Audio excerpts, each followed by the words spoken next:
Okay, Boots, your slow motion video from camp. I'll go through it at 10% and I'll slow it down to frame by frame when we get up to the important part.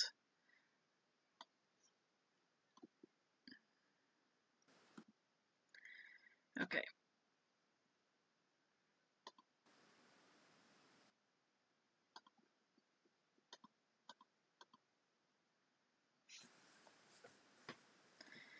This setup is excellent. This is absolutely textbook. Everything is in line. So if we just pause it here, we can see that as you've raised the bow up, your shoulder, your string hand, and your front hand have stayed in roughly a straight line, which is exactly where they should be. There's no extraneous motion. That's all exactly as we want it.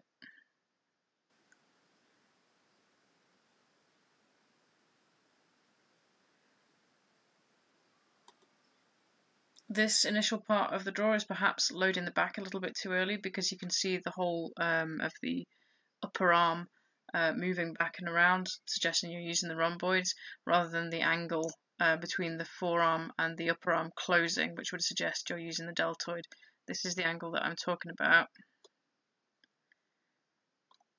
Okay, and if you were using the deltoid, so the upper shoulder, for that motion, in order to save the rhomboid motion for later, I would expect that angle to be smaller. So for this line to be closer, more like this, to the forearm. So that's a minor point. It just means that you're bringing your back motion in a little bit too early, which will have a small impact on the quality of your release, but an impact nonetheless. And we can easily address that by talking about where you run the deltoid phase up to when we next meet. Okay, let's go on.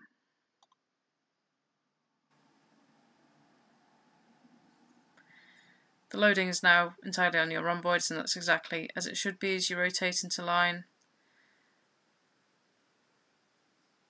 There's just a bit of tension in the neck here as we come into your reference, so you can see that you've kind of stuck your chin out and to the side a bit. We can see clearly underneath your jawbone, and the tendon in your neck is sticking out, which suggests that the neck is quite tense. Not the end of the world. If you have a look at the close-up image, you might be able to see it a bit better. It does mean that there's extraneous head movement, which is, unhelpful because it means there's an inconsistency in the head placement. We could do with your head and your neck staying as relaxed as it was at the pre-draw, so as it was at this point on the raise. So where the jaw is at the normal angle, as opposed to where you got to later.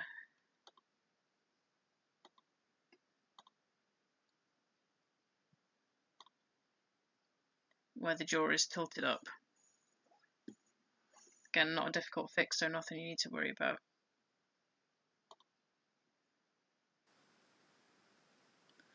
You dip slightly underneath where your reference is. That will do strange things to your shoulder loading, and again is unnecessary. Just slide the hand in along the jawbone and you'll achieve your reference with minimal effort. Okay, we're coming on to your full draw position now. Much like your pre-draw, this is really, really good. So textbook position. As we come up, you'll be able to see some lines I've drawn on to show you your alignment.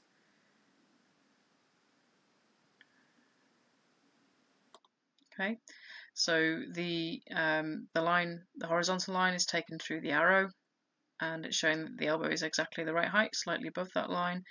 This vertical green line is your spine, more or less. So they're meeting at almost right angles, just allowing for the fact that you're probably aiming down a little bit and the angle of the camera is strange. That's exactly how it should be. Nothing to change here, nothing to worry about here. Your posture is good. If we just cycle it back a couple of frames so the arrow is still on the bow. I'll take away these lines so that you can see what you're doing a bit better.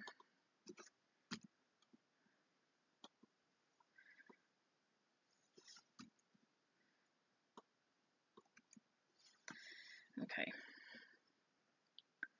so this is full draw. Keep an eye on the close-up image in the top left-hand corner of your screen and you'll be able to see your release.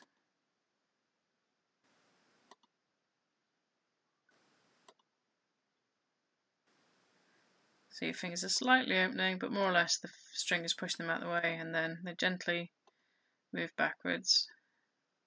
Your head pushes forwards, as you can see in those few frames. That shows that tension in the neck that I was talking about. See the movement? There it goes forwards. But the release itself is excellent, and if you look at the main image on the right hand side, you can see that the string arm is doing exactly what it's supposed to do. So the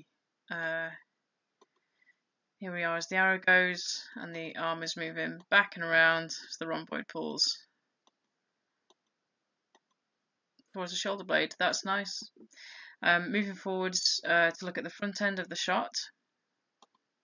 I was worried at first when I saw this video that your bow didn't really drop out of your hand, but I think that's just a function of the grip and your hand rather than you keeping hold of the bow.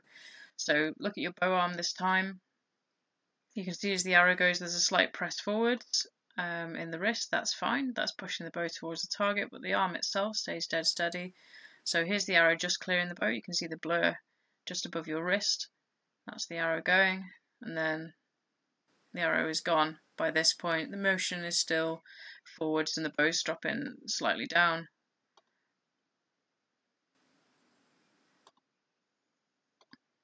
So the front end is good.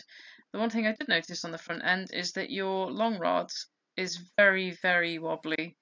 I think that's basically it's just not stiff enough for the amount of energy that you now have in your bow with the limbs that you're shooting. See it in slow motion, you see that blur at the end, and then the whole stabilisation system kind of kicks around, rotates around. So the rod's not stiff enough and misses, and there's not enough weight in the system generally.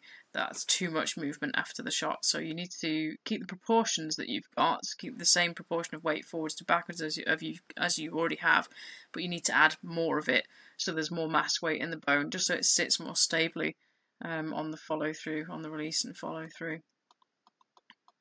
See that wobble is still continuing at this point.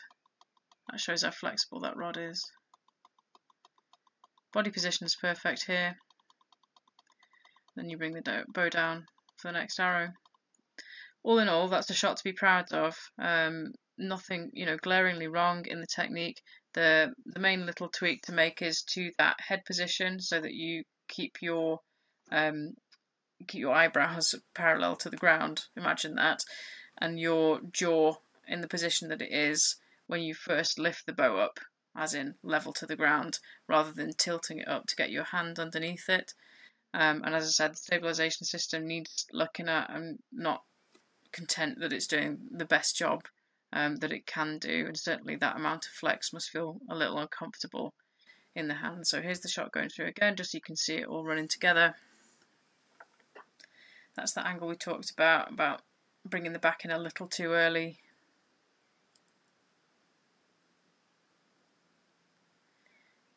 Here's your head moving and your jaw kicking up to bring your hand underneath it. That's the bit we want to get rid of. That tension in the neck is unhelpful.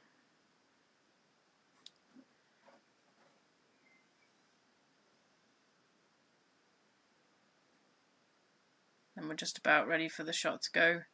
You'll see the head moves forward slightly, and then if you look at the end of the long rod, you'll see the amount of flex in it. So there's the head movement, and then look at the flex in the long rod. So 3 minor things. We'll get on with them when I see you at Pembroke. Otherwise, if you've got any questions, put them in the comments box of this video.